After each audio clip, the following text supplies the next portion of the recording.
Hello, my name is Gwendolyn Jones. This video is for my Libs 499.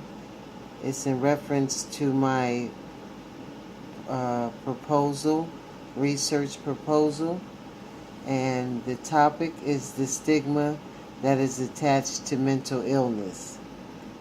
Let me first begin by defining mental illness. According to Webster Dictionary, it refers to a wide range of mental health conditions, disorders that affect your mood, thinking, and behavior. Examples of mental illness include depression, anxiety disorders, schizophrenia, eating disorders, and addictive behaviors. So that range is very long to be defined as a mental illness. Stigma, on the other hand, is also defined according to Webster Dictionary as a mark of disgrace associated with a particular circumstance, quality, or person. So those two together do not complement each other. And I wanted to research why people do stigmatize others who suffer with mental illness, not like they do with people who suffer from physical illnesses. There is more sympathy or empathy for persons dealing with cancer, diabetes, physical disorders, and they by no means go through the stigma that is associated with mental health. During my research, I wanted to get the views of professionals in different areas. And so I looked into different professionals. To name few, there's an Aura Bentel, who is a psychologist and shares his views on stigma that is attached to mental illness. There is also Jay Boozer, who deals with counseling and human services.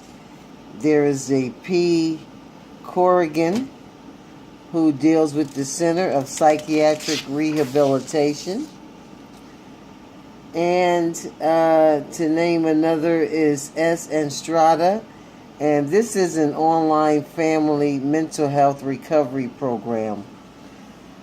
Each of these individuals express the different levels of stigma damage they've seen with the clients that they are associated with.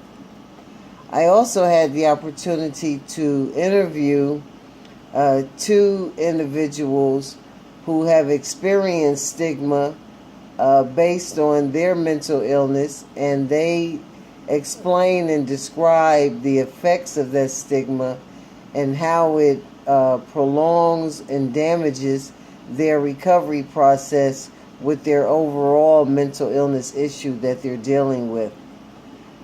One young lady explained to me she is 66 years old, and she suffers with substance abuse. Another term is called an addict, who suffers from drug addiction.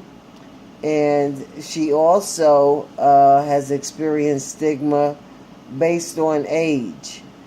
And she described how she was always made to feel bad, to feel less than, to not feel a part of.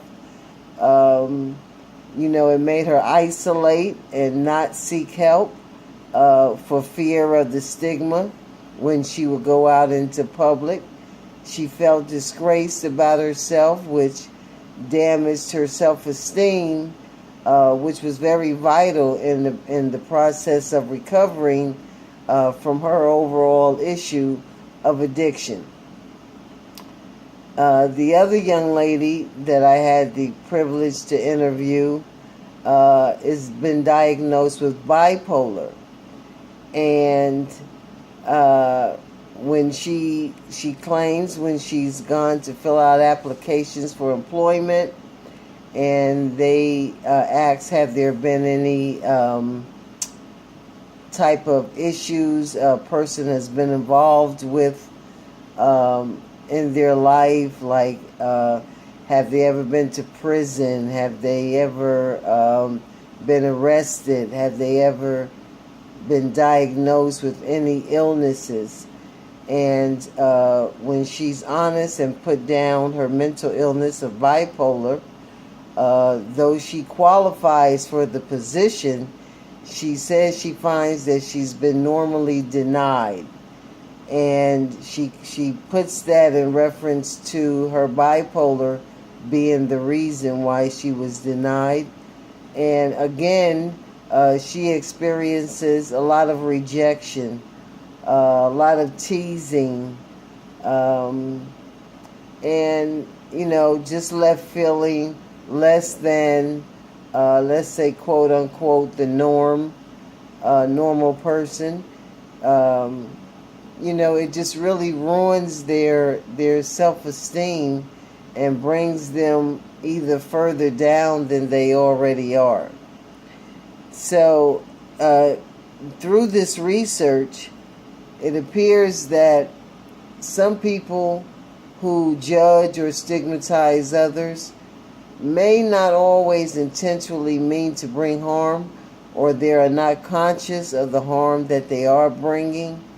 However, awareness and education on the topic is my hope that it will alleviate the stigma that is attached to mental illness and attached to any illness or any situation that a person may be involved in or going through.